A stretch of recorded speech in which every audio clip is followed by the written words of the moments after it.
मज नाही प्रेमाचा सौरसू, वरी अज्ञानाचा डोळेला सू, तेवी केवी आतुडे सोसू ते या निरूपणाचा. खर तर मी ते अनिर्वचनीय अनिर्वाच्य त्या विषयाचं वर्णन करू शकत नाही. प्रेमाचाही माझ्याकडे अभाव आहे आणि डोळे लासू म्हणजे भ्रांत आहे मी. एक अज्ञानाचं पट्टल माझ्या डोळ्यावर आलेलं आहे, तरी मी त्या भगवंताचं वर्णन करतो. याचं कारण असं की पूर्णतेने आखरे एके एवढी संसार वागूर चुके. त्याच्या संपूर्ण जीवनाचं चिंतन केल्यानंतर तर संसाराची वागूर जे बंधन आहे हे बंधन तर तुटतच. एखाद्या अध्यायाचं चिंतन केलं, एखाद्या प्रसंगाचं चिंतन केलं किंवा सगळे प्रसंग वजा करून फक्त नामाचं चिंतन केलं तरी वागूर चुकते. एवढंच नाही तर एक अक्षराचा जरी आपण उल्लेख केला, एका अक्षराचं आपण जरी चिंतन केलं तरी आपलं बंधन तुटतं. संसार भवसंसारातून आपण पार होऊ शकतो. असं भगवान श्रीकृष्णाच्या प्रती प्रेम व्यक्त करत असताना भास्कर भट्टाने या ठिकाणी वर्णन केलेलं आहे. सगळं जग आपल्या 5 दरवाज्यातून आत प्रवेश करत असत. डोळ्यातून, कानातून, नाकातून, स्पर्शातून आणि रसनेतून. चांगलाही प्रवेश करतं, वाईटही प्रवेश करतं. एखादं दृश्य बघत असताना ते चांगलंही असतं, वाईटही असतं. ऐकत असताना चांगलंही असतं, वाईटही असतं. ऐकूनही माणूस बिघडतो, ऐकूनही माणूस सुधारतो. पाहुणे बिघडणारे माणसं आहेत आणि पाहून सुधारणारे माणसं आहेत. वाचून बिघडणारे आहेत, वाचून चांगली होणारी माणसं आहेत. 5 इंद्रियांच्या माध्यमातून हे इंद्रिय 5 विषयांचं सेवन करत असतात. नाकाचा विषय वेगळा, कानाचा वेगळा, डोळ्याचा वेगळा. म्हणून संपूर्ण जग तुमच्यामध्ये प्रविष्ट करत असत.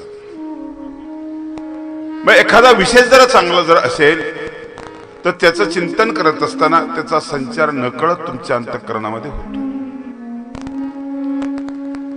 छत्रपती शिवाजी महाराजांना राजमाता जिजाऊ असं काही खाद्य द्यायचे, भौतिक खाद्य द्यायचे, बौद्धिक, की ज्या खाद्याच्या बळावर त्यांची नजर तयार झाली, त्यांचं बसणं, त्यांचं उठणं, त्यांची विचार करण्याची शक्ती, त्यांची निर्णय क्षमता ही संपूर्ण तयार झाली.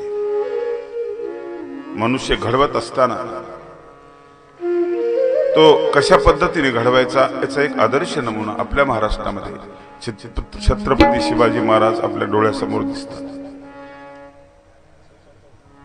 आणि म्हणून हे संस्कार टाकणं हे अत्यंत मोलाचं आणि महत्वाचं आहे. ते नसुद्धा शब्दातून प्रकट होत नाही. शब्दातून ज्ञान जन्माला येईल, परंतु संस्कार शब्दातून नाही जन्माला येत, ते कृतीतून झिरपतात, कृतीतून प्रकट होत असतात. म्हणून घरातला मुलगा काही गोष्टी तुमच्या शब्दातून शिकतो, आत्मसात करतो, काही गोष्टी तुमच्या वागण्यातून त्याचं अनुकरण करत असतो. तुम्हाला कोणाचा मोबाईल आला आणि त्या बाळाच्या समोर तुम्ही तो मोबाईल उचलला आणि मोबाईलवर तुम्हाला विचारले गेले की तुम्ही कुठे आहात, आणि ज्यावेळेस सांगता की मी घरी नाही बाबा, मी बाहेर गावी आहे, हे त्या मुलाने ऐकलं आणि तो शिकला. त्याला तुम्ही सांगितलं नाही, पण खोटं बोलायचं असतंय तुम्ही त्याला शिकवलं.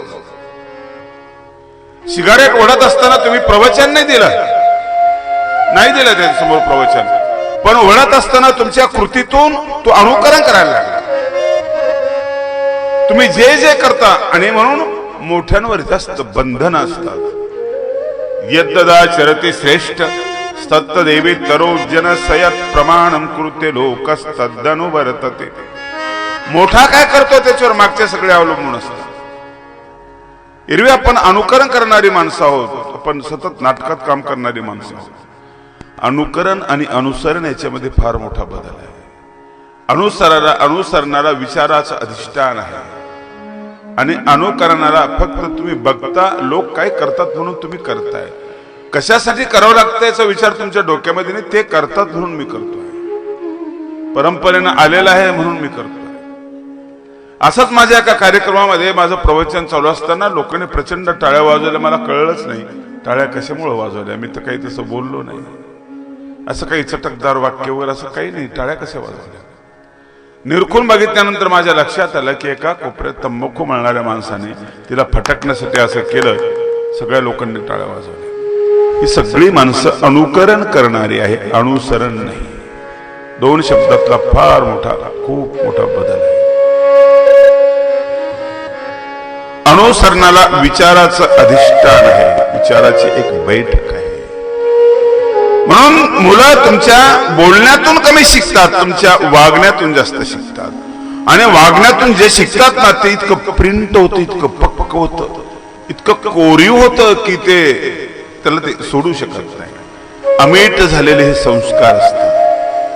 शिलालेखावरच्या अक्षरासारखे काळ्या पाषाणावरची जी रेष असते असे संस्कार झालेले असतात, पक्के संस्कार झालेले असतात. आणि म्हणून मुलांकडे लक्ष देत असताना त्यांचं जीवन ही एक खूप महत्वाची गोष्ट आहे. त्यांना पैसा तर पाहिजे, प्रतिष्ठा पाहिजे, त्यांना घर पाहिजे, शेती पाहिजे, सगळं पाहिजे. पण हे सगळं पचण्यासाठी, हे सगळं व्यवस्थित चालवण्यासाठी त्यांच्याकडे कौशल्य पाहिजे, त्यांच्याकडे नेतृत्व पाहिजे, त्यांच्याकडे कर्तृत्व पाहिजे. खूप शिकलेला मुलगा असेल, कर्तृत्व कुठलं नसेल, नेतृत्वाचा अभाव असेल, हवेमध्ये तरंगणारा जर असेल. आणि म्हणून श्री चक्रधर स्वामींनी इथला माणूस घडवत असताना एक वेगळी प्रयोगशाळा काढली. लक्षात ठेवा, आपण नेहमी आपलं जगणं 3 स्तरावर आपलं जगणं असतं. एक तर आपण आभाळाशी स्पर्धा करणारी असतो, मोठं, आणखी मोठं, आणखी उंच, आणखी उंच. स्वाभाविक आहे, ते प्रत्येकाच्या मनामध्ये असतं. अनेक वैतागुण, आणखी खाली, आणखी खाली, नको नको, आणखी खाली. वरचा आभाळा भिडलेला असतो आणि खालचा रसा तळाला गेलेला असतो. एक न्यूनगंडाने मेलेला असतो, एक अहमगंडाने मेलेला असतो. 2च माणसं आहेत. 2 गटामध्ये याचं विभाजन केलेलं आहे. अहंकाराने तरंगणारा एक माणूस आहे आकाशात, न्यूनगंडाने रसातळाला गेलेला माणूस आहे. त्याच्याकडे प्रतिभा आहे, सगळं सगळं आहे, पण न्यूनगंड आहे. मी लहान आहे, मी गरीब आहे, मी अमुक आहे, मी तमुक आहे. आणि एक न सुद्धा हवेत तरंगणारा माणूस आहे.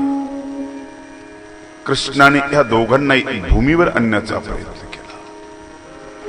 चक्रधर प्रभूंनी ह्या दोघांनाही जमिनीवर आणण्याचा प्रयोग केला. तो करत असताना भगवंताने जी सुरुवात केली, सुरुवातीला 2 माणसं भगवंतांनी महाराष्ट्रामध्ये निवडले. एक आकाशाची स्पर्धा करणारा आणि एक जमिनीच्या रसातळाला गेलेला, पाताळाकडे सरकणारा. एकाच्या हातामध्ये तलवार आहे आणि तो हातामध्ये तलवार घेतली दरोडे टाकतो, लोकांना लुटतो, असा एक माणूस निवडला. लोकांनी झिडकारलेला, लोकांनी नाकारलेला, अपमानित केलेला, त्याचं तोंड पाहण्याची इच्छा नाही लोकांना, असा एक माणूस निवडला. अनेक असा अहंकार आहे की तो लोकांना अपमानित करत होता, जखमी करत होता, अभ्यास चांगला, शास्त्र चर्चा करत होता आणि लोकांचे पुस्तक बगले ते घेऊन अहंकाराने हातामध्ये मशाल घेऊन फिरत होता. पायात गवताचे तोडे होते. त्याचं नाव महिमभट्ट, पहिल्याचं नाव नागदेव. 2 माणसं. दोन स्वामींनी आम्हाला हे समजावून सांगायचं आहे. हे बघा, माणूस तयार होऊ शकतो, माणसाचा तिरस्कार करू नका. कितीही वाईट माणूस जरी असला ना तर त्याच्यामध्ये एक सुप्त गुण असतात चांगले, ते विकसित करण्याचा प्रयत्न करा. ओसामा बिन लादेन होता वाईट, पण कवी होता तो. कवितेची एक नाजूक भावना त्याच्या हृदयामध्ये होती. ती विकसित जर झाली असते तर कदाचित तो कालिदासही झाला असता, पण तो अवसर त्याला मिळालेला नाही. शेतीतल्या गवताने शेतीतल्या जमिनीला व्यापून टाकावं, अशा दुर्गुणाने त्याला व्यापून टाकावं. सद्दाम हुसेन एक चांगला नाटककार होता. त्याच्या नाटकाची किंमत 4000 रुपये. कदाचित तो शिरवाडकरांसारखा झाला असता, आणखी चांगला नाटककार झाला असता. पण त्या गुणाला विकसित करण्यासाठी जी खतपाणी मिळायला पाहिजे ते मिळालं नाही. स्वामींनी 2 माणसाची निवड केली. 2 माणसाची. एक आहे नागदेव आणि दुसरे आहे महिमभट्ट.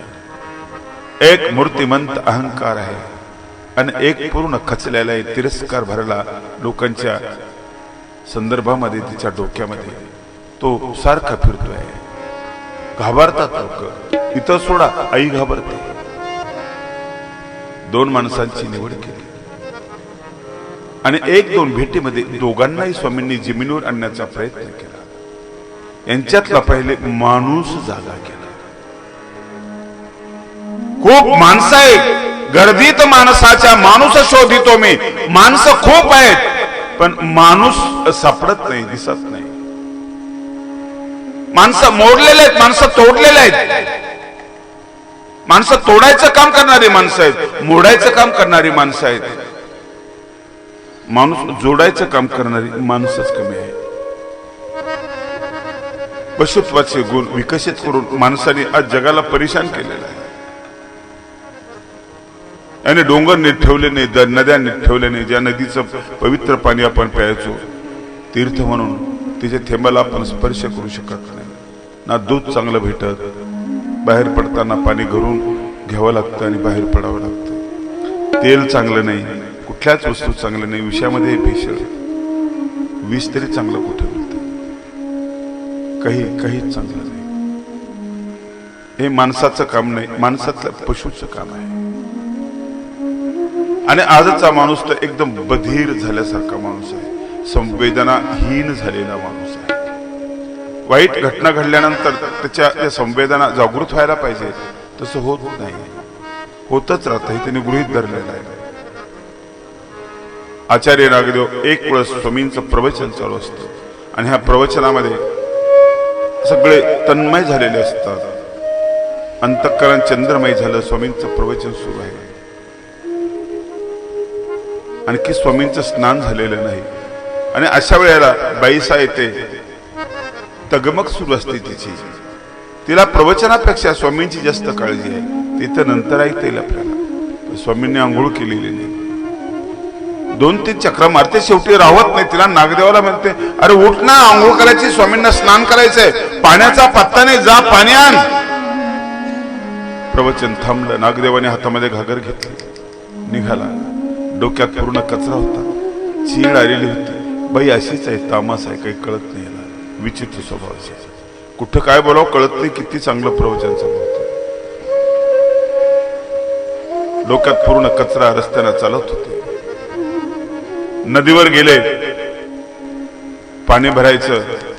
घागर भरली. घागर भरल्यानंतर गढूळ पाणी आलं परत नदीला वरून. आणि क्षणामध्ये रागदेवाचा विचार बदलला. आपण थोडा उशीर लावला असता तर गढूळ पाणी न्यावं लागलं असतं. तिचंच बरोबर आहे. किती चांगली काळजी घेते. याचा पूर्ण विचारामध्ये बदल झाला नागदेवाच्या. तिचं कौतुक करत आला तो. स्वामींची काळजी ती घेते, आपणच स्वार्थी आहोत. नाही, तिचंच बरोबर आहे. बाईसाजवळ घागर दिली. स्वामीजवळ नागदेव आले. स्वामींना नमस्कार केला. त्यावेळेस स्वामी एकच म्हणाले, नागदेवा तू जाताना चांगला नव्हतास, तू येताना चांगला होता. पण मला तुला जातानाही चांगलं बनवायचं, येतानाही चांगलं बनवायचं. ही एक पारखी नजर असते पालकाकडे. मुलावर लक्ष ठेवणं, तो जाताना कसा आहे, येताना कसा आहे, तो बोलताना कसा आहे, तो पाहताना कसा आहे. बोलताना त्याच्याकडे संवाद कौशल्य आहे का, त्याचं व्यक्तिमत्व कसं आहे, त्याची क्रिया प्रक्रिया कशी आहे, त्याची नजर कशी आहे, हे वाचावं लागतं. नजर वाचावं लागतो, चेहरा वाचावा लागतो. शिक्षकापेक्षा घरच्या लोकांचे काम असतं. तुमच्या ताब्यात तो जन्म झाल्यापासून असतो. न कळत तो शिकत असतो. त्याला तुम्ही शिकवलं का? आई आली, बाबा गेले, शिकवलं नाही. तो ऐकून ऐकून शिकला. तो असं म्हणणार नाही आई आला बाबा गेली, असं नाही म्हणणार तो. म्हणजे त्याला शिकवलं कोणी? हे क्रियापद त्याला कोणी शिकवले? तुमच्या संवादातून, तुमच्या बोलण्यातून. न कळत. तुम्हाला कळलं नाही की आपण याला शिकवलं, त्याला कळलं नाही की आपण शिकून गेलो. देणाऱ्याला कळलं नाही आपण दिलं, घेणाऱ्याला कळलं नाही आपण घेतलं, तरीही दिल्या घेतलं घेत जात. याला संस्कार म्हणतात. श्री चक्रधर प्रभूंनी नागदेवाची नजर तयार केली. एक नजर असते, लक्षात ठेवा. हे सगळं बनवावं लागतं. पुढे भगवंताचं वर्णन करत असताना भगवंताचं गोकुळ भगवंताचं राज्य कशा प्रकारचं होतं याचं वर्णन आलेलं आहे. तुमच्या घराकडे तुम्हाला बघायचं, तसं पूर्ण नाही करता आलं तर त्यातला अंश घरामध्ये आणता आला तरी खूप झालं आपल्याला. त्यातला अंश आणता आणला तरी ते या यदुरायाची राणी वे सुखे झाली सदैवे पडप जोडे नीच नवे अष्टभोगासी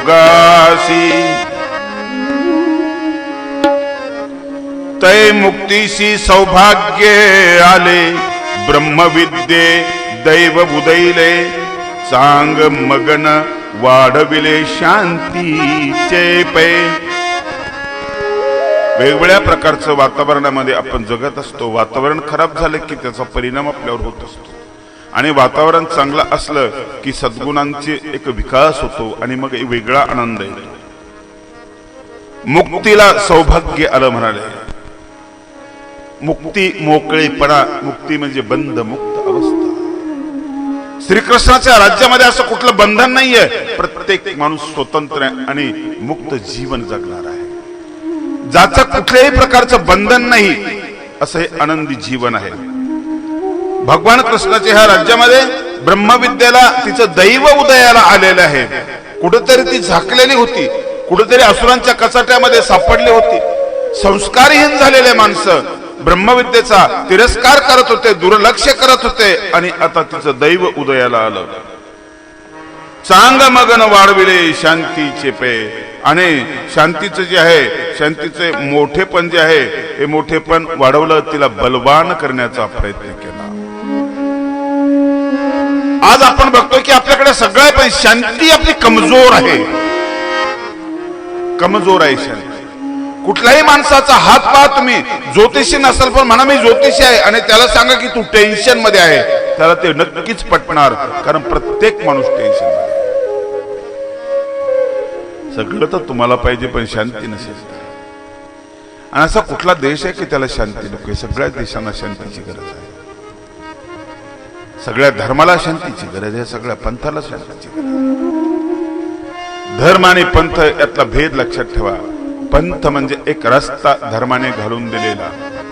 वारकरी महानुभाव हे सगळे हिंदू धर्मातले पंथ आहे. धर्म शब्दाचा अर्थ आहे ध्रुव धातूपासून बनलेला तो शब्द आहे. ध्रुव धार येती, ध्रुव पोष येती.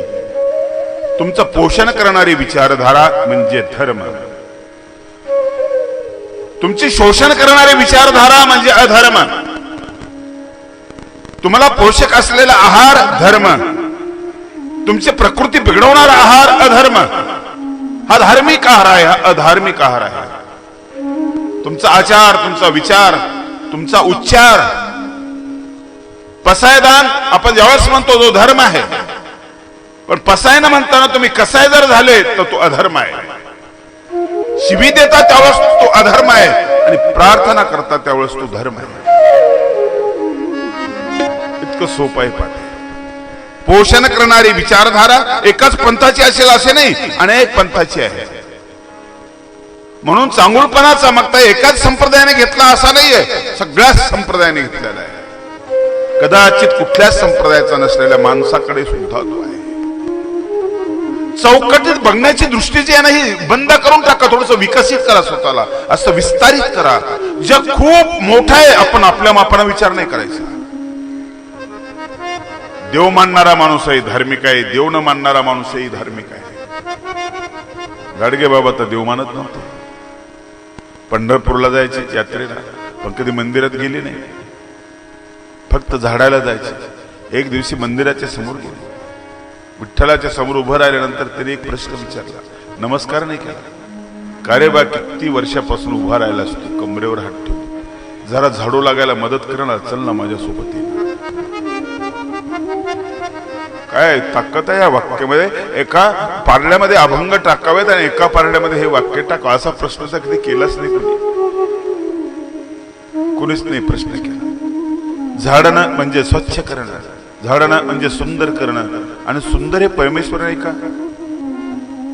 परमेश्वर सुंदर आहे, तो सत्य आहे, तो शिव आहे. सत्यम शिवम सुंदरा, सत्यम शिवम सुंदरा, सत्यम शिवम सुंदरा, सत्यम शिवम सुंदरा, सत्यम शिवम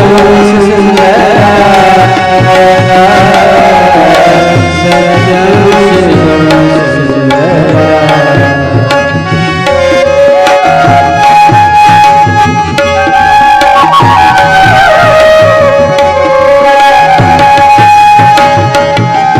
सत्यम शिवम सुंदरा. हे परमेश्वराचं लक्षण आहे, तो सुंदर आहे. आणि हे सौंदर्य तुम्ही इथे निर्माण करत असाल तर तो धर्म नाही. पारायण चालतं, सप्ताह चालू आहे, कार्यक्रम चालू आहे, सगळं चालू आहे, असा विधी चालू आहे, सगळं आजूबाजूला घाण जर असेल तर त्याला धर्म कसं म्हणणार? ते पोषक कसं होईल? सोपे धर्म धारण करणे, धर्म पोषण करणारी वृत्ती, अधर्म शोषण करणारी वृत्ती.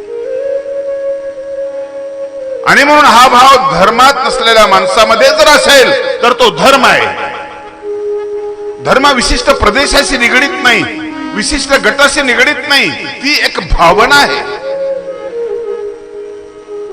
चांगुलपणाला कुठला संप्रदाय, कुठला काय? कल्पना करे की एक बाई आहे, झोपडपट्टीमध्ये राहते, ती बाळांत झालेली आहे, गोधडी आहे, मोडकी खाट आहे, झाली बाळांत, सगळी गैरसोय आहे, पण बाळ झालं तिला. अनेक मोठ्या बंगल्यामध्ये बाई आहे, सगळ्या व्यवस्था आहे, सगळ्या सुविधा आहे, तिलाही बाळ झालं, घर वेगळं आहे, सगळं वेगळं आहे, पण वात्सल्य, आईची ममता झोपडीतली आणि बंगल्यातली सारखीच आहे की नाही? काय फरक आहे त्याच्यामध्ये? ममतेला कुठं जात असते का? ममतेला कुठला पंथ असतो का? ममतेला कुठला प्रदेश असतो का? आणि ते वात्सल्य तो आईचा धर्म आहे. वात्सल्य आईचा धर्म आहे. आणि ज्यावेळेस तो संपलेला असतो आणि मग ती वैरिणी बनते, मग तो अधर्म आहे. तो अधर्म आहे. भगवान कृष्णाच्या राज्यामधले वातावरण कशा प्रकारचं आहे याचं या ठिकाणी वर्णन करतात. कसं धार्मिक वातावरण आहे त्या ठिकाणचं. विवेका तराई झाली प्रबोधा दसा उदैली, नवल जिनी झाली वैराग्यासी. हे मूल्य आहेत पा, समाजामधले मूल्य आहेत. आणि या मूल्यांचा जेव्हा ह्रास होतो ना, त्यावेळेस समाज संपत चाललेला असतो, अधर्म वाढलेला असतो. शांती जसं तुमचं मूल्य आहे, तुम्हाला शांतीची गरज आहे. तुम्ही अशांत आणि बेचैन असाल, तुमचं झोपणं हराम होईल, तुमचं जेवण हराम होईल. आणि म्हणून शांती हे मूल्य आहे, तुमचं जीवन मूल्य आहे. असं वैराग्य जीवन मूल्य आहे तुमचं. त्यागाचा भाव त्याच्यामध्ये असणं महत्वाचं आहे, अलिप्तता असणं महत्वाचं आहे. हे जीवन मूल्य आहे. हे जीवन मूल्य भगवान कृष्णाच्या राज्यामध्ये कशा प्रकारचे आहे? विवेका तराय झाली. विवेक म्हणजे विचारशक्ती, तराय झाली म्हणजे समर्थ झाली. विचारशक्ती समर्थ जर नसेल तर विचार चुकतात आपले, खूप विचार चुकतात. आणि म्हणून विचारशक्ती समर्थ पाहिजे. साहित्य सोनियाचे खाणी उघडवी देशीयचे छवणी, विवेक वल्लीचे लावणी होऊ देई सैंग. आणि म्हणून मुलांमधला जो विचार आहे तो परिपक्व करणं महत्वाचं आहे. अधिक लांब पाहण्याची शक्ती, त्याची निर्णय क्षमता. असं का तसं नाही, कुठले तरी एक ठाम अशा प्रकारची भूमिका. म्हणून ते विवेक जे आहे ना, तिथले तराय झाले, समर्थ झालेले आहे. विचारशक्ती, विचार परिपक्व झालेला आहे. विचाराची दृढता झालेली आहे, आचाराची परिपक्वता झालेली आहे, योग्यता झालेली आहे. अशा प्रकारचं प्रबोध दशा उदयली. प्रबोधाची जी दशा आहे ना, म्हणजे तारुण्य, ती उदयली. जाणते माणसं निर्माण झाले. जाणते माणसं निर्माण असले तर चुका होत नाहीत. चुका त्यांच्याकडून होतात, अज्ञानाकडून चुका होत असतात. जाणत्या माणसाकडून चुका होत नाही. चुका जास्त व्हायला लागल्या की त्रास होतो आपल्याला, आणि चुकात होत नसल्या तर कुठलंही काम करत असताना मग आपल्याला आनंद मिळतो. अशी माणसं त्या ठिकाणी निर्माण झालेली आहे. नवल जिनी झाली वैराग्याची, वैराग्याला जिनी म्हणजे जिवंतपणा निर्माण झालेला आहे. कुठंतरी ते असं क्षीण बनलेलं होतं आणि त्याला एक जिवंतपणा निर्माण झाला. तो मुळामध्ये कृष्णामध्येच आहे. कृष्ण मुळामध्ये त्यागी आहे. सगळे सद्गुण भगवान कृष्णामध्ये आहे. कंसाला मारलं, कंसाचं राज्य भगवान कृष्णाने त्याच्या वडिलाला देऊन टाकलं, उग्रसेनाला. तुमच्या हातामध्ये एखादी खुर्ची आल्यानंतर ती सोडणं होत नाही, आपल्याकडून नाही सोडणं होत. ती सोडण्यासाठी तुमच्याच मध्ये जो भाव असायला पाहिजे ना, तो वैराग्याचा भाव असतो. वैराग्याचा भाव असला की ते सुटून जाते. 12व्या वर्षी वयाच्या कृष्णाने कंसाला मारलं. मथुरेचं राज्य तर खरं त्याचं झालं, तो राजा होता आता, परंतु तो राजाने झाला. केलं राजा ज्याने बापाला बंदीखान्यात टाकलं होतं त्याला राजा बनवलं. कृष्णाने नरकासुराला मारलं, त्याचं राज्य कृष्णाच्या ताब्यात आलं, राजाने झाला तो, त्याच्या मुलाला राज्य. कृष्णाने भीमाकडून जरासंघाला मारलं, राज्य ताब्यामध्ये आलं, राजाने झाला कृष्ण, जरासंघाच्या मुलाला राज्य. मग कर्ता पुरुष जर असा असेल तर वैराग्य जिने नाही तर काय होणार? वैराग्य जिवंत होणार नाही तर कसं? ते विकसित होणार नाही तर कसं? कर्त्या माणसाचं जर असं वर्तन असलं, असा आचार जर असेल, तर मागे चालणारा, अनुकरण करणारा जो माणूस आहे तो त्या पद्धतीने जाईल. काय ते द्वारकेचं वर्णन करत असताना रुक्मिणी संवारामध्ये वर्णन आलेलं आहे. म्हणाले सोन्याची द्वारका.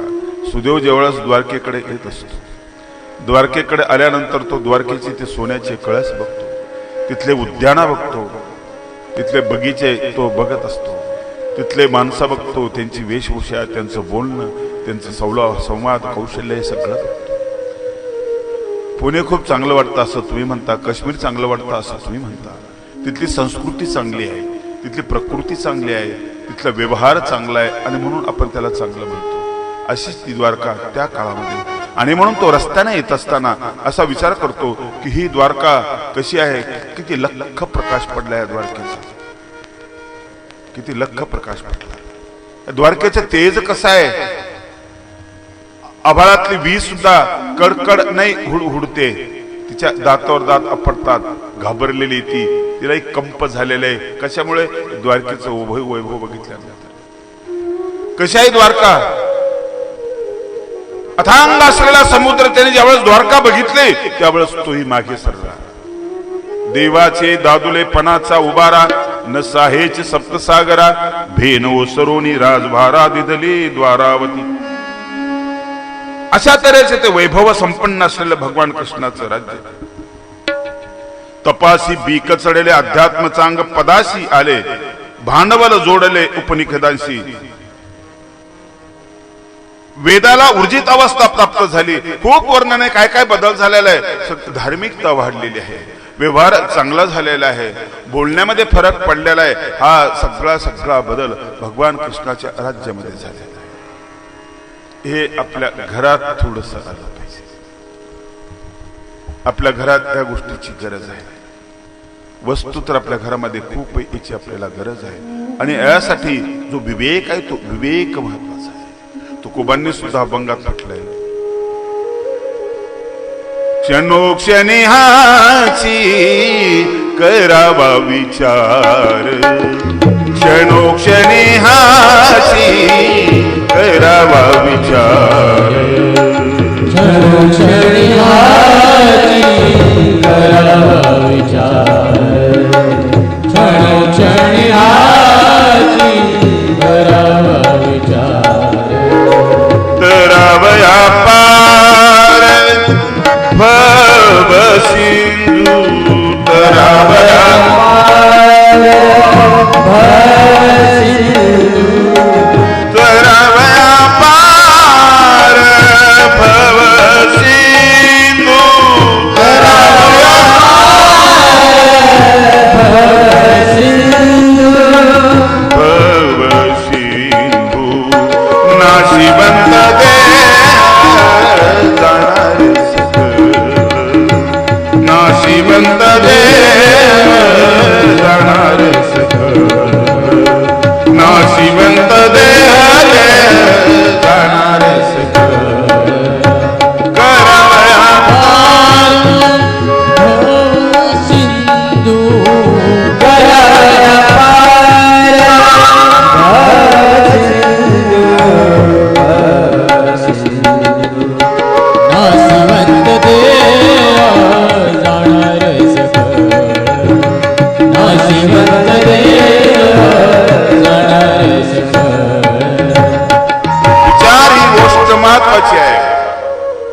विवेक हा महत्वाचा भाग आहे.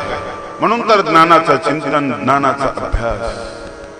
बाबासाहेब आंबेडकर सुद्धा म्हणाले, शिकाय, संघटित व्हाने लढाई. 3 वाक्य खूप महत्वाचे आहे. आपल्या समाजाचं उत्थान करण्यासाठी त्यांनी हे जे 3 वाक्य वापरले खूप महत्वाचे आहे. न शिकलेला माणूस संघटित होऊ शकत नाही. संघटित झाला तरी होऊ काही फायदा नाही. त्यांना कुठली दिशा नसते, कुठलं धोरण नसतं, कुठलं नियोजन नसतं. म्हणून संघटित होण्यासाठी अगोदर तुमच्याकडे विवेक महत्वाचा आहे. विवेक तुमच्याकडे संघटित तुम्ही झालेले आहे तरच तुम्हाला लढता येईल. तर लढण्यासाठी तुमच्याकडे संघटना महत्वाची आहे. एखाद्याला बुक्की मारायची ती संघटना महत्वाची आहे. अशाना बुक्की नाही मारू शकत तुम्ही. संघटना महत्वाची आहे. कुठं मारायची यासाठी विवेक महत्वाचा आहे. 3 गोष्टी महत्वाच्या आहेत.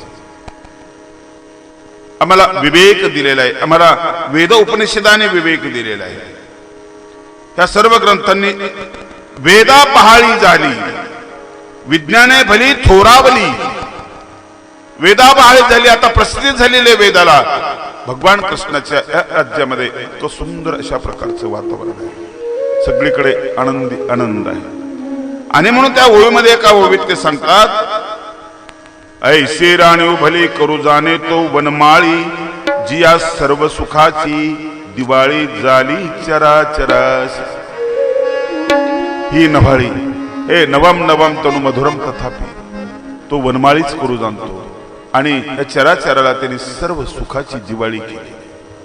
आता हा शब्द गोड आहे पहा, सर्व सुखाची दिवाळी. सुख शब्द आपल्याला माहिती आहे, पण सर्व सुख कुठे माहिती आहे? पण सर्व सुख आहे की नाही? तुम्ही टीव्ही पाहता, चांगला कार्यक्रम एखादा, त्यावेळेस डोळ्याचं सुख एक सुख झालं. तुम्ही चांगलं गाणं ऐकता, त्यावेळेस ते कानाचं सुख, कानातून मिळणारं 2 सुख झाले. तुम्ही चांगल्या एखाद्या वस्तूला स्पर्श करता, बाळाला स्पर्श करता, तुमच्या आईच्या पायाला, वडिलांच्या, गुरुच्या पायाला स्पर्श करता, स्पर्शातून मिळणारं हे जे सुख आहे हे एक सुख झालं. जेवण करत असताना चवदार पदार्थ तुम्ही खाता, गोड आवडतं, गोड तुम्ही खाता, त्यावेळेस ते जिभेतून मिळणारं एक सुख आहे, एक मनाचं सुख आहे. हे सगळ्या प्रकारची सुख सगळीकडे उपलब्ध होतील असं नाही. तुम्ही कोणाच्या घरी जेवायला गेल्यानंतर तुम्ही जेवायला बसले आणि जेवायला बसल्यानंतर तुम्हाला जेवायला पदार्थ चांगले असतील, पर वाढत असताना तिरस्काराच्या भावनेने जर तुम्हाला वाढलं तर तुम्हाला कुठे सुख? फक्त पदार्थ आपलं सुख देईल, ते बेईमानी करणार नाही. भजे भज्यासारखे लागतील, कुरडे पापड त्याच्यासारखे लागतील, परंतु ते खाण्यासाठी मनाचं सुख होते तुमच्याकडे. तुमचं पोट तर भरेल, पण तुमचं मन नाही भरणार, नाही भरणार. एखादी वस्तू दिसायला सुंदर आहे, परंतु तिला हाताळायचं कसं, ती वापरायला व्यवस्थित नाही. तुम्हाला श्रीखंड आवडतो, श्रीखंड तुम्ही खाता खाता तुमच्या कपड्याला डाग पडला, तुम्ही नाराज झाले, पडला तुमच्याच कपड्याला डाग, तुमच्याकडूनच पडला, तुम्हालाच आवडलेला होता, पण थोडंसं सुख मिळालं, थोडंसं दुःख मिळालं. संपूर्ण सुख कुठे तुम्हाला मिळालं? सगळं सुख तर कुणालाच नाही. आजही आपण बघतो की सगळं सुख कुणालाच नाही. कुठली तरी उणीव आहे, कुठली तरी कमतरता आहे. सुखाच्या कल्पनाच आपल्या विचित्र आहेत, फार विचित्र कल्पना. एक बाई तिच्या मैत्रिणीला भेटायला जाते, 20 वर्षानंतर तिची भेट होते. लग्न झालं, माहिती असतं कुठं दिलं, पण गेली भेटीला ती झोपडपट्टीमध्ये असते. तिचा मालक गरीब आहे, अगदी गरीब आहे, माती काम करत असतो. गेली मैत्रिणीची भेटीला, योगायोग असं काही ती फार श्रीमंत आहे, 2-3 मजली बिल्डिंग आहे तिची, साहेब आहेत मोठे, मालक तिचे. गेली घरात, गेली बसल्या, गप्पा, चहा वगैरे झाला. कशी आहेस तू? चांगली आहे. काय करतात तुझे मिस्टर? काही नाही, माती काम करतात. आणि घर का तुझं? झोपडी आहे. आणि हा सगळा बंगला तुझा? हो. वरचा? तो पण. त्याच्या वरचा? तो पण. अय्या, इतका मोठं घर तुझं. आणि ते खाली गाड्या उभ्या आहे, त्या 2-3 गाड्या माझ्याच आहेत. तिला झोपडीच्या सुखाची जी मजा वाटत होती ती संपून गेली. तिच्याकडे बघितलं आणि दुःख जन्माला आलं तिच्यामध्ये. किती छान आहे ग तुझं, खूपच चांगलं आहे. तिचा चेहरा बघितला, ते बंगल्यातली तिची मैत्रीण होती, ती हुशार होती, तिने बघितलं. हे सगळं बघितल्यानंतर हिला आनंद तर झाला, माझ्याबद्दल बरं तर वाटलं, पण स्वतःची उणीव वाटायला लागली आणि जे तिला सुख होतं तेही गायब होऊन गेलं. नाराज झाली ती. नाही, मी हिचं दुःख कमी करणार, हिला मी पूर्वस्थितीवर नेणार. गप्पा गोष्टी झाल्या थोड्याशा आणि नंतर ते सांगायला लागली, अगं हे सगळं दिसतंय ना तुला, आहे बंगला आहे, गाड्या आहे, सगळं आहे, माझे मिस्टरही चांगले आहेत आणि मोठ्या हुद्द्यावर आहेत, ते क्लास 1 ऑफिसर आहेत. कुठे भेटतात मला, महिन्यानंतर 2 महिन्यानंतर कुठेतरी भेट होते 5-10 मिनिटाची, सारखी धावपळ असते. कुणाचं बोलणं वगैरे असं काही आहे काय? नाही, असं काही नाही. सुख दुःखाचं कधी संवाद नाही, काही नाही. तुझं? ते म्हणाले, मग माझे मिस्टर चांगले, दररोज मला भेटतात, बोलतात. डोकं दुखायला लागलं ना तर झेंडूबाम चोळून देतात माझ्या डोक्याला, हातानाच चोळून देतात. माती काम करतात, थकून येतात आणि आल्या आल्या मला विचारतात, जेवलीस का तू, बरी आहे ना तुझी तब्येत? तिच्या पतीचं वर्णन ऐकून हिचा माती काम करणारा पती बरा वाटायला लागला. आणि हे तू बंगला दिसतो ना तुला, अगं हे सगळं लोन घेतलेलं आहे, कर्जावर झालेलं आहे, बँका कधी ताब्यात घेईल सांगता येत नाही, काही सांगता भरोसा नाही त्याचा. बंगलाही तिच्या डोक्यातून काढून टाकला. गाड्या उभ्याच आहेत, आता बघितल्यानंतर उभ्याच आहे, डिझेल नाही. पैशाची अडचण आहे, फार मोठी अडचण आहे. मालक कधी भेटतो ग, महिन्यातून 2, काही जीवन आहे का माझं? ती म्हटली, जाते मी, त्यांना भूक लागली असेल. स्वयंपाक करून ठेवला मी, आता घेऊन जाते शिदुरी. पूर्ण चेहरा तिनं तिचं वाचला, ती पूर्व स्थितीला आलेली होती. मिळालं काय तिला? काहीच मिळालं नाही. पण तिचं जे सुख होतं तेही गायब झालं होतं, काहीतरी पाहून ते गायब झालेलं होतं. आणि ही अशी हुशारबाईने पुन्हा आणखी त्याची पुनर्स्थापना केली, त्या सुखाची पुनर्स्थापना करून आहे त्या अवस्थेमध्ये. असूयातून माणूस म्हणजे दुसऱ्याचं सुख पाहून जास्त माणूस दुःखी होतो, स्वतःच्या दुःखाने फार कमी दुःखी होतो. 99% माणूस दुःखी आहे ना, याचं कारण की दुसऱ्याचं सुख पाहून हा दुःखी आहे. साधं उदाहरण तुम्हाला मी सांगतो. टीव्ही खराब झाला, पिंट्या जावे रे काकूचा टीव्ही कसा आहे बघ बरं, जाऊन येतो पळत तो. काकूचा टीव्ही आपल्यापेक्षा चांगला आहे, वाईट वाटतं ना आपल्याला. तो जर म्हटलं की नाही काकूचा असाच खराब आहे, बरं वाटतं ना आपल्याला. सगळे एकदाच मिळवतो काही हरकत नाही, पण आपण एकटे मारायचं बाकीच्या नाही. ही जी एक सुखाची जी धारणा आहे, ही धारणा भगवान कृष्णाने हे सगळं बदलून टाकलेलं आहे. आणि म्हणून त्या समाजाला सर्व सुख दिलेलं आहे, सर्व सुख. आणि म्हणून संत या अभंगात सांगतात, सर्व सुखल्यालो सर्व अलंकार,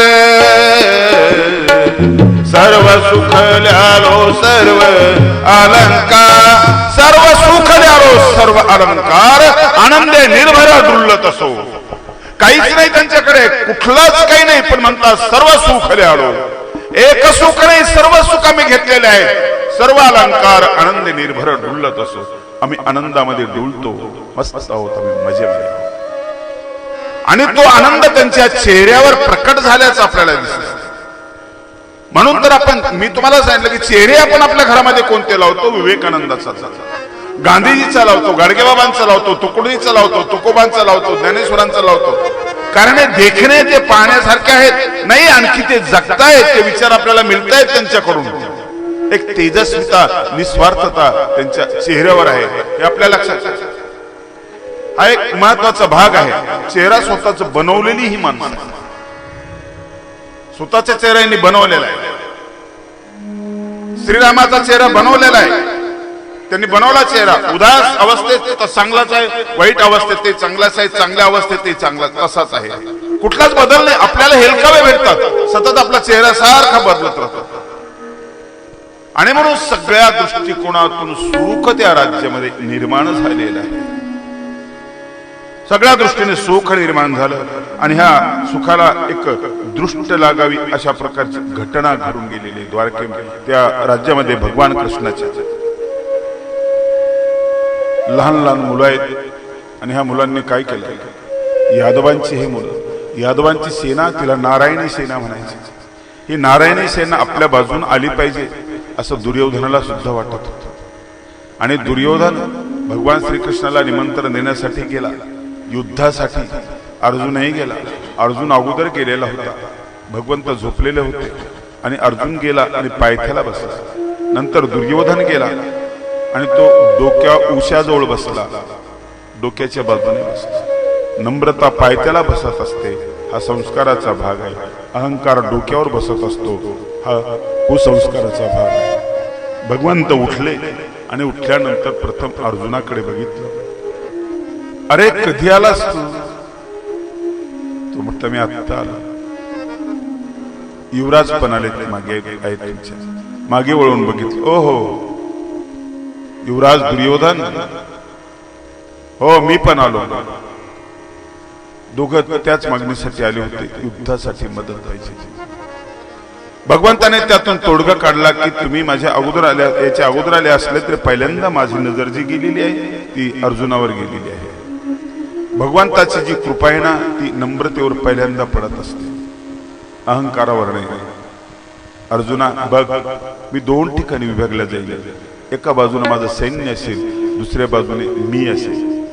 सैन्य सशस्त्र असेल, ते लढाई करेल.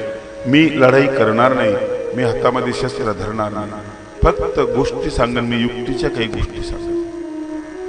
तुला काय निवडायचंय बघ. तू माझी निवड करतोस की ही नारायणी सेनेची निवड करतोस? दुर्योधन मोठा चिंतेत पडला. यांनी जर ती सेना जर निवडली ती किती वाईट व्हायचं. एकट्या कृष्णाला आपल्या बाजूला घेऊन करायचं काय? साठायचं याला गोष्टी सांगेल बघ. तिथं गप्पा मारायची जागा आहे की ती मारामारीची जागा? तर सैन्य चांगलं आहे, याला एकट्याला काय करायचं? काय म्हणतो कुणास ठाऊक दुर्योधन, तो चिंता करत बसला. अर्जुनाने पटकन निवड केली. भगवंत मला तू हवायस, नको हातामध्ये शस्त्र, फक्त तुझा आडोसा मला पाहिजे. दुर्योधन खुश झाला. म्हटलं इडी अवलाद पहिलेपासून अशीच फसत गेली, दूतामध्ये फसली, कुठंच फसत गेली, नाही सुचणार यांना. खुश झालेला दुर्योधन गेला, भीष्माला भेटला. भीष्म पितामहाला नमस्कार केला. पितामह कृष्णाकडे जाऊन आलो. कृष्णाचं एका बाजूला कृष्ण, एका बाजूला नारायणी सेना आहे आणि नारायणी सेना आपल्या बाजून आहे आणि एकटा कृष्ण अर्जुनाच्या बाजूला आहे. कृष्ण म्हणाला मी हातामध्ये शस्त्र धरणार नाही, फक्त दोन चार गोष्टी सांगेन मी, दोन चार युक्तीच्या गोष्टी सांगेन. दुर्योधनाला नाही कळलं, भीष्माला कळलं. भीष्म म्हटलं बेटा शस्त्र परवडलास तरी त्याच्या गोष्टी फार खतरनाक आहेत.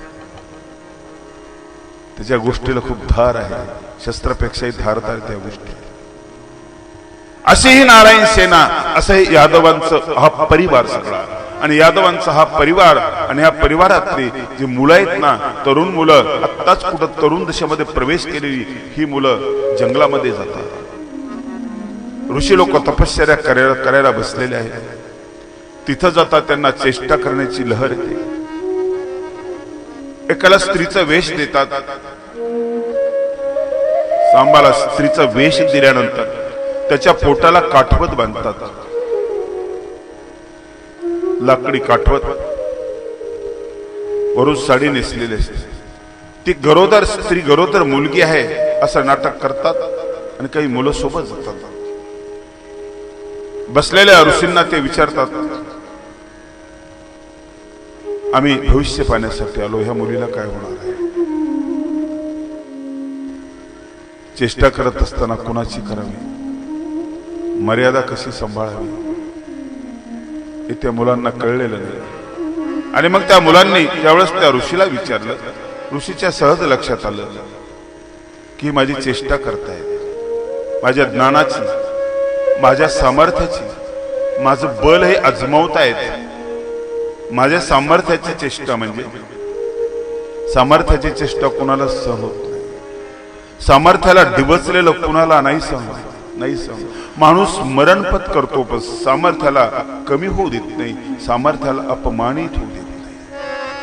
भगवंताने अर्जुनाची नस तिथंच तर पकडली होती, तिथंच पकडली. निंदन्तस्तव सामर्थ्यम ततो दुःखतरं नुकिम. अर्जुना तू युद्ध नाही करायचं म्हणतो, परंतु जेव्हा तू पळून जाशील ना इथून, लोक तुझी नाही तुझ्या सामर्थ्याची निंदा करशील, त्यावेळेस तू ती सहन नाही करू शकत. जबरदस्त नस पकडीन इथं अर्जुन तयारच. तुमचे असंच होतं की नाही, तुमचं नाव काय, गाव काय असं म्हटल्यानंतर तुमचा अहंकार जागा होतो. एखाद्या चांगल्या गायकाला सांगा की तुझा आवाज भकास आहे, नाही सहन होणार. चित्रकाराला सांगा, उत्कृष्ट चित्रकार काढणारा, तुझी रंगसंगती चुकलेली आहे, नाही सहन होणार त्याला. चिंकी रांगोळ्या काढतील, तुम्ही जर नाव ठेवलं तर तिला नाही आवडत. पिंट्यानं काढलेलं चित्र जर तुम्ही फाडलं, नाव जर ठेवलं तर पिंट्याला नाही आवडत. बाईने स्वयंपाक केला तर चांगला आहे म्हणावंच लागतं, म्हणावंच लागतं. चांगला नसला तरी म्हणावं लागतं, कारण ती तिच्या सामर्थ्याची पूजा आहे. पूजा आहे सामर्थ्याची. माझे लहानपणचे मित्र आहेत, गेलो घरी. गेल्यानंतर लग्न झालं त्याचं मला माहिती नव्हतं, बरेच दिवसाची गोष्ट. गेल्यानंतर बसलो, चहा वगैरे आला. अरे बंडू बंडू इकडे. म्हटलं का रे नौकर ठेवलास तू? म्हणे नाही. हा बंडू कोण? म्हणे मीच. तुझं नाव तर गणपती, तू बंडू कसं झाला? त्याचं काय म्हणे, माझी बायको मला बंडू म्हणत असते. तुझी बायको तुला बंडू म्हणते? हो. तरी मला नाही कळलं. म्हटलं की तुझी बायको आणि तुला बंडू का म्हणते? ते म्हणे त्याचं कसं आहे म्हणे, ती इंग्रजीची प्राध्यापिका असल्यामुळे मला ती बंडू म्हणते. म्हटलं तर आणखी अवघड झालं, इंग्रजीचा प्राध्यापकाचा तुला बंडू म्हणण्याचं काय? अरे तो आधाराचा भाग आहे, इथं आपली भारतीय संस्कृती नाही म्हणे, ती इंग्रजी शिकवते ना, त्यामुळे ती बंडू म्हणते. म्हटलं जाऊ दे, शिकवते बंडू. पण बंडू का म्हणते? ते म्हणे इंग्रजीमध्ये हजबंड म्हणतात नवऱ्याला. तिने हज काढून टाकला, बंडाला उकार दिला डूला, आणि मला बंडू म्हणत. जाऊ दे. जेवायला बसलो, स्वयंपाक इतका बेचव स्वयंपाक, एवढा आळणी, त्याला काहीच बरोबर टाकलेलं नाही. आणि जेवायला बसलो, जेवण वगैरे झाल्यानंतर बैठकीत बसलो. मला विचारतो स्वयंपाक कसा झाला? म्हटलं काही लाज वाटते का तुला? तिला काही शिकवत नाही तू? अरे बेचव स्वयंपाक, तू बोलत का नाही? तो म्हणे तुम्ही बोलू शकतो, मला जायचंय आणि मला इथं राहायचंय, मला नाही बोलत. म्हणावं लागतं की नाही तुम्हाला चहा छान झाला, स्वयंपाक चांगला झाला. म्हणजे काय करावं लागतं? सामर्थ्याची पूजा करावी लागते तुम्हाला. आपण सामर्थ्याचे उपासक आहोत, म्हणून जिथं जिथं ते दिसाय तिथे तिथं आपण कौतुक करतो, पूजा करतो. सचिनने षटकार मारला, काय तुमचा त्याचा संबंध आहे? पण कौतुक करता तुम्ही. तो कुठे? तुम्ही भेट नाही, ओळख नाही तुमची, काहीच नाही. ही सामर्थ्याची जात ओलांडून, जात पात ओलांडून तुम्ही ती पूजा करता. बिस्मिल्ला खायची नाही, तुमचं नातं नाही, गोतं नाही, काय तो मुस्लिम माणूस आहे, तुम्हाला काय नाही. त्या सुराचा सन्मान आहे, त्या कलेचा सन्मान आहे. म्हणून इथं जगातल्या सगळ्या प्रांतातल्या लोकांमधल्या चांगुलपणाचं तुम्ही कौतुक करताना याचं नाव आहे धर्म. याचं नाव धर्म आहे. असा हा धर्म. सामर्थ्याची पूजा करणं वेगळी गोष्ट आहे, संतुष्ट होतो माणूस. पण सामर्थ्याची निंदा आणि चेष्टा करायला गेलेली ही मुलं आहेत. ऋषी महाराज सांगा ना, काय होणार आहे मुलाला? या मुलीला काय होणार? संतप्त आला असेल ना ऋषीला. तपसाधना करणारा माणूस, तपस्वी माणूस, ज्ञानार्जन केलेला माणूस, एवढे कष्ट घेतलेला माणूस. आणि एका सामान्य मुलांनी असू दे, कृष्णाच्या परिवारातले का असत नाही, पण त्यांनी चेष्टा करावी. क्रोध अनावर झाला त्या ऋषीचा, आणि ऋषींनी त्यांना शाप देऊन टाकला, जा याच्या पोटी जे होईल ना ते तुमच्या कुळाचा नाश करा. संपूर्ण कुळाचा. लक्षात नाही आलं ह्या वात्रटपोरांच्या, नाही लक्षात. एक धुंद असते.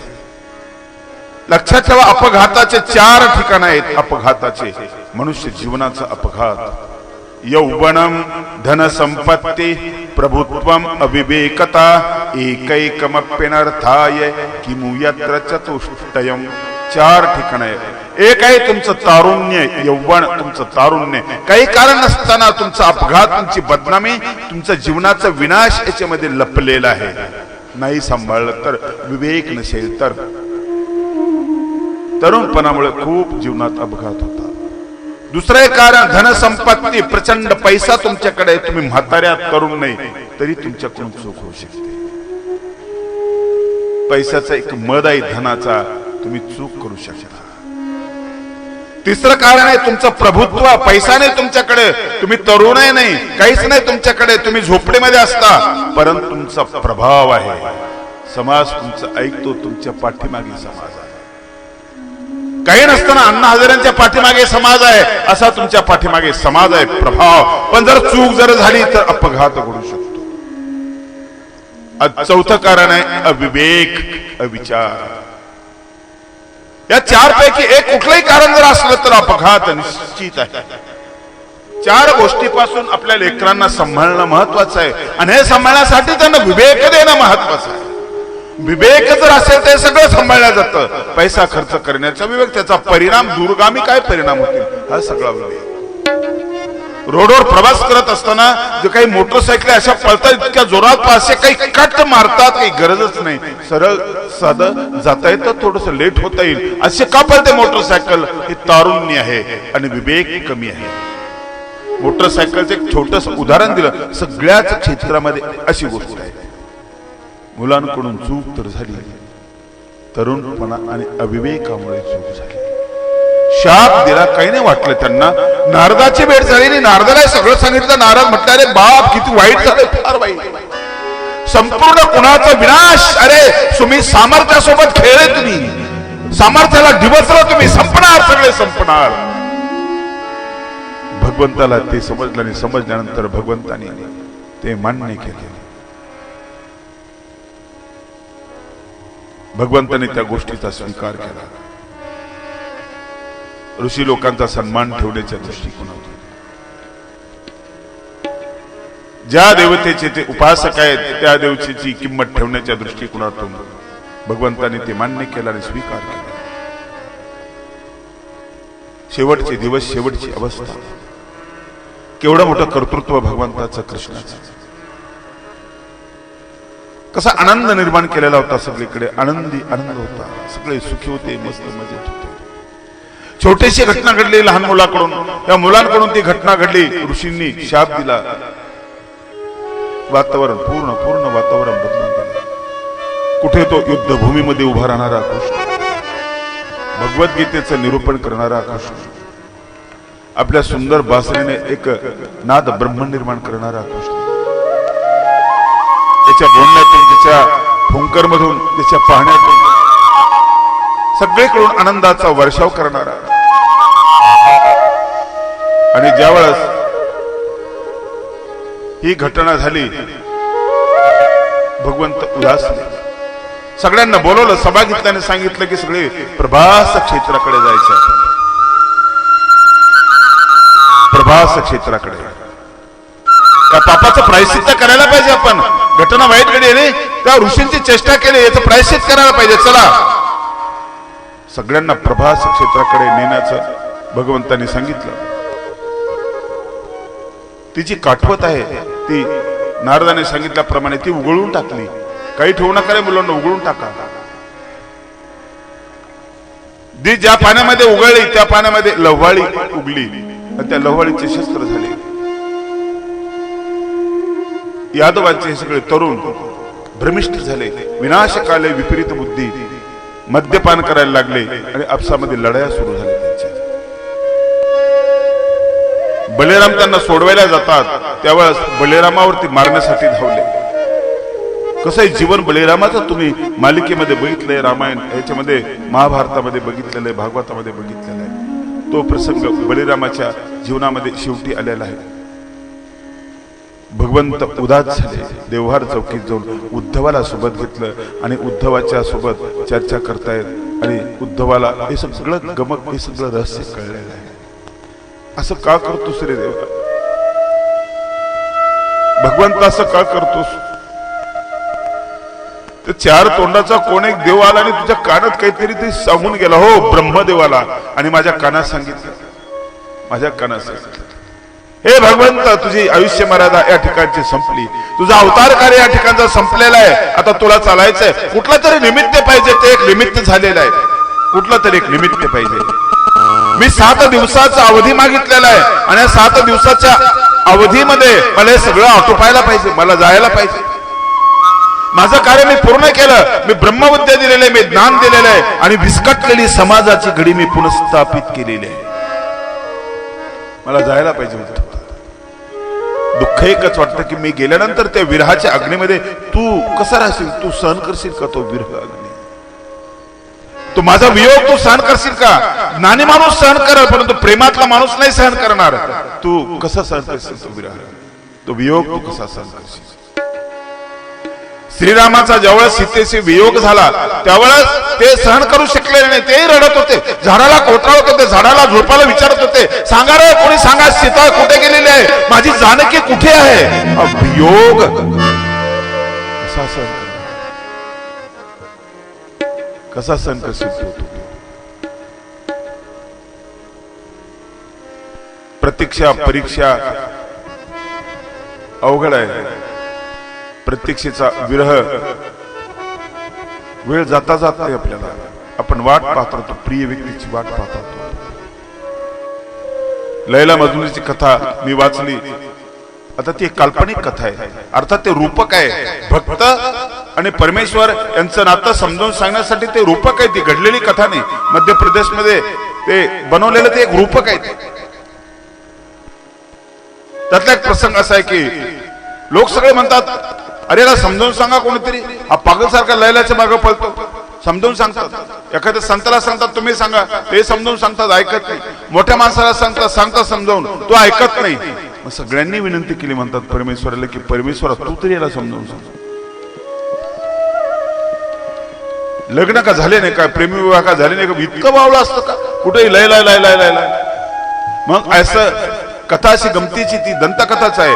परमेश्वराने मग अवतार घेतला आणि त्याच्या समोर उभे राहिले मजनू समोर आणि त्याला म्हणाले की बाबा असं करायचं असतं, हे सगळं नाशिवंत आहे, आता ठीक आहे सुंदर आहे, आता ठीक आहे तरुण आहे, पण हे कधीतरी म्हातारं होणार आहे, कधीतरी कुरूप होणार आहे, अमुक तमुक सगळं, आणि मी परमेश्वर आहे, मी तुला समजावून सांगतो.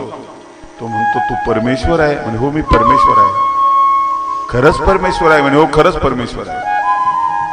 अरे मी ऐकलं की तू असं रूप बदलतो म्हणे, हो मी रूप बदलतो, कुठलंही रूप धारण करू शकतो मी. तो असं म्हटलं तू लैलाचं रूप का धारण करत नाहीस. वियोगामध्ये आणि विरहामध्ये माणसाची काय अवस्था मनस्थिती असते. आचार्य नागदेवांना ज्यावेळेस विरह निर्माण झाला त्यावेळेस ते वेड्यासारखं करायला लागले आणि चक्रधर स्वामी निघून गेले. चक्रधर स्वामींचं नाव घेत घेत फिरू लागले. भिक्षा मागत असताना भिक्षा म्हणून मागत नव्हते, मला चक्रधर द्या म्हणायचे. हा विरह भगवंताने ज्यावेळेस निजधामाला गमन करण्याचं उद्धव देवाला सांगितलं त्यावेळेस उद्धव देवावर जो आघात झाला तो भयंकर आघात झाला.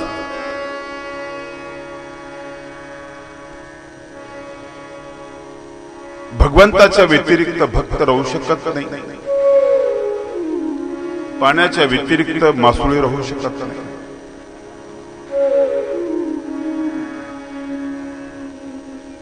ज्याने आपलं जीवन घडवलेलं आहे, ज्याच्यामध्ये आपण भगवंत पाहतो, मार्गदर्शन करणारा आहे, प्रेम देणारा आहे, माझ्याशिवाय जेवण करत नाही तो, मी पानाचा विडा दिल्याशिवाय तो पान खात नाही,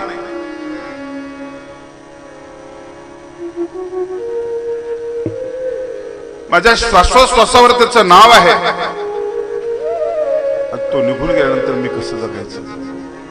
उद्धवाच्या मनावर खूप मोठा आघात झाला आणि ही कल्पना भगवंताला आहे. पुनु हे अवघेच पाता अळिक एकची वाटत असे भयानक, जे माझ्या विरागनीची उक तू कैसे निसाहसी. माझ्या विराचा जो अग्नी आहे, अग्नीमध्ये तुझी अवस्था कशी होईलची मला चिंता आहे. उद्धवाला भगवंत सांगतात. उत्कट प्रेम असलेला उद्धव, भक्ताचा आदर्श नमुना असलेला उद्धव. उद्धव म्हणजे मूर्तिमंत प्रेम, मूर्तिमंत प्रेम. प्रेम कधी रुसत नाही, प्रेम कधी भांडत नाही, प्रेम कधी कटकटी करत नाही, सतत त्याच्यातून आपुलकी प्रकट होते. प्रेमळ माणसाच्या डोळ्यातून आपुलकी प्रकट होते, हातातून पायातून, असं हे प्रेम. उद्धवाच्या मनावर मोठा आघात झाला आणि उदासीनता उद्धवाच्या अंतःकरणात निर्माण झाली.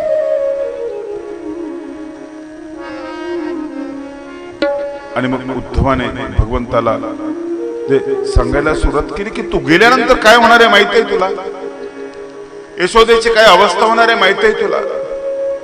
देवकीची वसुदेवाची काय अवस्था होणार आहे माहिती आहे तुला? तुझ्या भरोसावर जगणारी जी माणसं आहेत त्यांची काय अवस्था आहे माहिती आहे तुला? असं का करतोस भगवंत? आणि मग भगवंतानी उद्धवाला असन्निधान धर्म निरूपण केलेला आहे. असन्निधान धर्म म्हणजे माझ्या अनुपस्थित जगण्याची एक रीत, मी नसल्यानंतर जगण्याची पद्धती. पण मी नाही असं नाही ना, मी आहेच ना. मी आहे सूत्रामध्ये आहे, मी आहे श्लोकामध्ये आहे. कुठला माणूस गेलेला नाही. संत ज्ञानेश्वर ज्ञानेश्वरीमध्ये आहे, कालिदास त्याच्या काव्यग्रंथामध्ये आहे, कुठलाही लेखक त्याच्या काव्यग्रंथामध्ये असतो, त्याच्या कृतीमध्ये असतो. लेखक जरी नसला तरी कुठल्या तरी कृतीमध्ये लपलेला असतो आणि ती कृती आपल्याशी बोलत असते.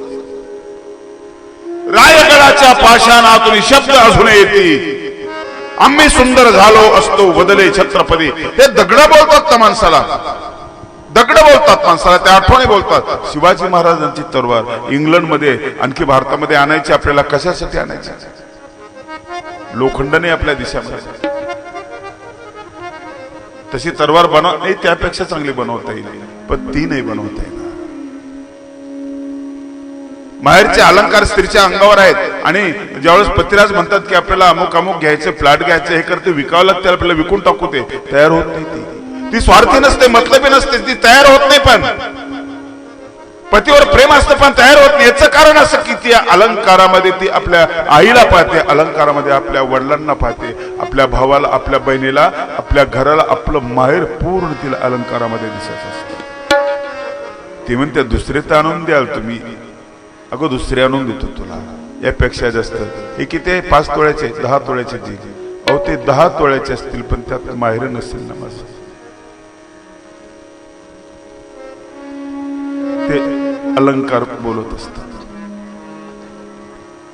एक सुंदर कथा प्राध्यापक बानगुड्याने सांगितलेली तुम्हाला सांगतो. झोपडपट्टीमध्ये एक बाई असते, विधवा झालेली असते, गर्भामध्ये तिच्या बाळ असते आणि नंतर ते बाळ जन्म घेते. झोपडी तिला ठेंगणे वाटते, सगळा आनंद तिच्या झोपडीमध्ये आलाच तिला वाटत असते. खुश होते, एकदम आनंदित होते. मुलगा जन्माला आला, आपला आधार, त्याला वाढवते, गप्पा गोष्टी करते. आई बाळासोबत बोलते ना, काय मजा असते काय सांगा तुला. डॉक्टर व्हायचं तुला नाही, बर तुला वकील व्हायचं नाही, त्याला काही कळत नाही, हीच बोलत असते. आरशामध्ये पाहत असते, आरशामध्ये पाहते, आरशासाठी थोडंच पाहतो माणूस, आपल्या स्वतःला पाहण्यासाठी आरशामध्ये पाहतो. आई आपल्या बाळासोबत बोलते, त्याला काही कळत नाही, पण ती त्याच्यासाठी बोलत नाही, ती स्वतःसाठी बोलत असते. आणि त्याला नटवते थटवते नाही, ते बी त्याच्यासाठी. त्याला काय कळतं? त्याला काहीच कळत नाही. त्याला तर बोलता येत नाही, त्याला कुठल्या कंपनीचं काजळ आहे माहिती नाही, पावडर कुठला आणलंय, त्याचा भाव काय त्याला माहिती नाही. हीच तर त्याला नटवते, त्याला गंध लावते, त्याला काय माहिती. आणि छान दिसायला कोणतरी मध्ये काको किती छान दिसतो आता, आणि मग ती खुश होते, जणू हीच छान दिसते. खुश आहे अगदी बाळाच्या यशामध्ये. आईची ममता कशी असते, तो स्नेहाचा पाझर आहे, तो ममतेचा झरा आहे, ती सुखाची सावली आहे. किती कविता लिहिल्यात कवींनी, पण कवी खूप संपले, पण कविता आई शिल्लकच आहे. खूप कविता लिहिल्यानंतरही ती शिल्लकच आहे, कळले नाही कुणाला. ती खूप सोपी आहे पण नाहीच कळली कुणाला. उत्तम कांबळे यांचं पुस्तक वाचा तुम्ही, आई समजून घेताना, खूप चांगलं पुस्तक आहे. नाही कळली कुणाला. दिसायला साधी आहे, भोळी आहे, अशिक्षित आहे, काही शिकलेली नाही, काही नाही, पण नाही कळली, बुद्धिमंताला नाही कळली. म्हणून तर तिच्यावरती किती कविता आहे. न मातुः परदैवतम, आई सारखं श्रेष्ठ दैवत आहे. म्हणून तो कृष्णही त्या ठिकाणी लहान झाला. अनंत ब्रह्मांडाचा मालक तोही यशोदेच्या कुशीमध्ये आहे आणि तो तिचं स्तनपान करतोय, दुग्धपान करतोय तिच्या कुशीमध्ये. अनंत ब्रह्मांड आनंद घन असलेला, आनंद ज्याच्या जीवनामध्ये सगळीकडे आनंद आहे, हा तृप्त परमेश्वरीच्या दूध पिल्याशिवाय त्याला जमत नाही. मातृशक्ती किती मोठी आहे लक्षात ठेवा. हे समजावून सांगा, हे स्तोत्र समजावून सांगा. बाळू नाव ठेवलं असतं, उठता बसता बाळू, तळहाताच्या फोडासारखं सांगा, गुलाबाच्या फुलाचा सारखं तिची काळजी घेत असते. उठता बसता आता तूच तर आधार. बोलताना म्हणते तुझाच आधार आहे बेटा, मला दुसरं कोण आहे, तूच आहेस मला. मोठा होतो बाळू, शाळेमध्ये जायला लागतो, शिकवते त्याला, काबाड कष्ट करते, शेती काम करते, काबाड कष्ट करते, चिंध्या बांधलेल्या असतात, फाटलेल्या लुगड्याच्या गाठी मारते, पोटाला चिमटे घेते, त्याला शिकवते. पहिली, दुसरी, तिसरी, चौथ्या वर्गामध्ये गेला आणि यात्रा आली जवळच्या गावाची. आणि एक दिवशी जेवायला बसला, दूध पातेल्यावर होतं, गरम होत होतं, आईने भाकर टाकलेली होती. आई मला यात्रेला जायचंय, 10 रुपये देशील ना मला? देईल ना, देईल ना बेटा. तुला नाही द्यायचे तू कुणाला? देईन मी तुला 10 रुपये. मग जायचंय मला यात्रेला. बरं जेवण कर. भाकर चुरले ताटामध्ये, पैसे घेतले. आई लवकर वाढ, मला जायचं, पटकन दूध पटकन टाका. हो देते बाबा, टाकते. बघते कुठेतरी चिंदूक वगैरे दिसतं का, कपडा उचलायला नाही दिसलं, कागद नाही दिसला. अगं दे ना लवकर, माझी सोबती जातील ना. मग बरं देते. पटकन तिने हाताने पकडलं, सरकन हात भाजला, काळजात खोल कळ निघाली, खळकन डोळ्यातून असू राहिला. ते डोळे बघितले, बाळाने डोळे बघितले, दूध वाढलं, 2 घास कसे तरी खाल्ले, पैसे घेतले आणि निघाला यात्रेला. नजरे आड होईपर्यंत पाहत होती त्याला. हाताकडे बघितले नाही, जखमीकडे बघितले नाही, त्याच्याकडे बघत होते. तो गेल्यानंतर मग सावकाश गेला. दिवसभर शेजारणीकडे जाऊन बसली, उन्हात फिरते, काय कोणास ठाऊक, बावळट आहे, खातो की नाही कोणास ठाऊक. त्याला म्हटलं तू जेवण कर, पैसे खर्च करून टाक, काय करतो काय नाही कोणास ठाऊक. पाणी मिळालं पाहिजे प्यायला त्याला, तिथे भूक लागली तर जेवला पाहिजे, काय करतो कोणास ठाऊक. माझा बाळू असा, माझा बाळू तसा. वाट पाहत बसली 4 वाजेपर्यंत, बाळूचा पत्ता नाही. एक एक मुलगा गावातला आला, अरे बंटी तू आलास? बाळू हो येतोय मागून. कुठे होता रे तो? फिरत होता यात्रेमध्ये. कुठे फिरतोय कोणास ठाऊक. एक एक मुलगा येतात, विचारात राहते. अंगणात बसलेले, तेवढ्यात आला दरवाजातून, आई मी आलो. अरे ये ये. फुलून गेली एकदम. आला बसला जवळ. बघितलीस यात्रा? हो बघितली. काय काय होत रे? आई खूप खूप खूप मजा आली तिथे, खूप मजा आली. जेवलास की नाही? हो खाल्लं ना. काय खाल्लं? खूप खाल्लं, सगळं खाल्लं. बर्फी खाल्ली, चिवडा खाल्ला, भजी, सगळं पोटभर खाल्लं मी अगदी. माझ्यासाठी काही आणलंस की नाही लबाडा? आणलं ना तुझ्यासाठी. आई डोळे मिट, डोळे झाक, उघडायचे नाही. हा हात पुढे कर, डोळे उघडायचे नाही सांगतो. बरं नाही उघडत बाबा, नाही उघडत. हात पुढे कर. हा हे पुढे हात केले. डोळे भरून तरी जखम बघितली. माझ्या घाईमुळे आईला चटका बसलेला आहे. ही एक बाळाची दृष्टी. अरे ठेवणार काय आणलं? दे ना मला तू. त्यांनी हातावरती वस्तू ठेवली ना, त्या वस्तूचा स्पर्श झाला आणि आईच्या डोळ्यातून अश्रू वाहू लागले. हे दुःखाचे नाही, हे आनंदाचे अश्रू. डोळ्यानं न पाहता हाताने तिला ज्ञान झालं ती वस्तू काय आहे म्हणून. आणि त्या वस्तूचा अन्वयार्थ तिच्या लक्षामध्ये आला की कशामुळे ही वस्तू आणलेली आहे. वस्तू आणणारं माझे बाळ कुठल्या विचाराचं आहे. आणि सगळ्या परीक्षेत तिने तिथंच त्याला पास केलं. शाळेमध्ये त्याला मार्क नंतर मिळतील, पण 100% माझं बाळ म्हणजे सोनंही तिला पटलं. हातामध्ये ती वस्तू ठेवली. ती वस्तू काय होती? ती वस्तू ती सांडस. दिलेले 10 रुपये त्यांनी कुठेही खर्च केले नाही. सांडस आणली तिने. आईने डोळे उघडून बघितले, बाळाच्या पाठवून हात फिरवला. खाल्लं नाहीच बाळा तो काही. अगं हिची जास्त गरज होती. आई दिवस निघून गेले, मोठा झाला, शिकला, साहेब झाला. लोक आता बाळासाहेब म्हणाले. आई देवाघरी निघून गेली. बाळासाहेबांना 4 मुलं झाली. आणि 4 मुलं झाल्यानंतर बाळासाहेब थकले. आता थकले. मोठा परिवार झाला. बसले एक दिवशी, भांडण तर कुणाचं नाही घरामध्ये, पण असावं वेगवेगळं असावं, भविष्यात कलह निर्माण होईल. 4 मुलांना 4 बंगले दिले, 4 गाड्या दिल्या, पैसा वाटून दिला, सगळं वाटून दिलं. हसत खेळत वाटणी झाली घराची. चिंकी पळत आली आणि तिने हातामध्ये एक सांडस होती, गंजलेली वाकलेली, तिने काकांच्या अंगावर फेकत गंमत केली. काका, ही सांडस तुमच्या वाट्याला, स्कॉर्पिओ तुम्ही घेतली ना, ही सांडस आहे तुमच्या वाट्याला. काका म्हटले, कसं रसभंग केल्या पोरीने, वातावरण कसं आहे. ही मोडकी सांडस घेतली हातात आणि फेकून दिली उकडीवर बाहेर, लांबूनच हाताने फेकून दिली. ती फेकताना सांडस जेव्हा बाळासाहेबांनी बघितली, बाळासाहेब ताडकर उठले आणि जाऊन एक मुस्काडीत मारली तिच्या. कधीच तसं झालं. बाळासाहेब तर कधी उदास नाही दिसले, एक शब्दानं वाईट, आणि एकदम ही भूमिका एकदम आक्रमक, एकदम तोंडात मारली. क्षणात पश्चाताप झाला. चालत गेले, ते उकडीवरची सांडस सुरू झाली. आईचा फोटो टांगलेला होता, येऊन हात जोडले, आई क्षमा कर मला. पहिल्यांदा हात उगारला, बाळा तुला मी मारलं ना, तू सांडस फेकली म्हणून. तुझ्या नजरेमध्ये ती सांडस आहे, तुझ्या नजरेमध्ये ती वाकलेली आहे, तुझ्या नजरेमध्ये ती गंजलेली सांडस आहे.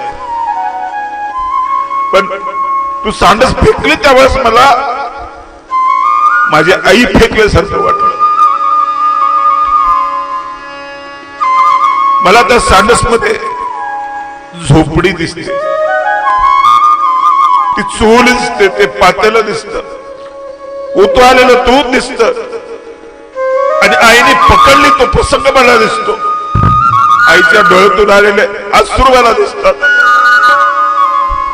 मला डेसच झालं बेटा.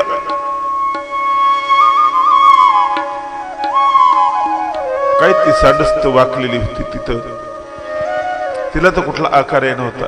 त्या सांडसाला तो कुठला दिसायला चांगली नाही, गंजून गेलेली होती. हो गंजली बेटा, पण इतिहास नाही गंजत ना कधी. आई कधी गंजते का? किती म्हातारी झाली तरी. वडील कधी गंजतात? सोनं कधी गंजत? सोनं तर जळत बी नाही. सोन्याच्या ठिकाणी लवचिकपणा, तेज आणि टिकाऊपणा हे गुण असतात.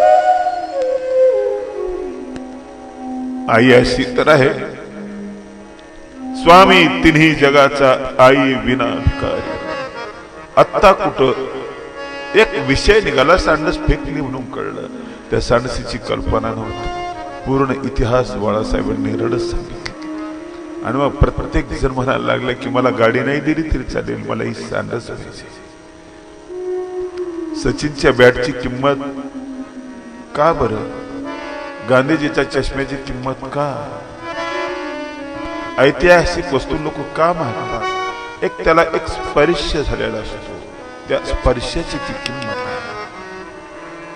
लोकमान्यांची पगडी म्हणजे फार मोठी गोष्ट नाही, पण ती ज्या डोक्यामध्ये होती, त्या डोक्यातली जे हुनर आहे, जो विवेक आहे, त्या विवेकाची ती किंमत आहे. हा स्पर्श महत्वाचा आहे.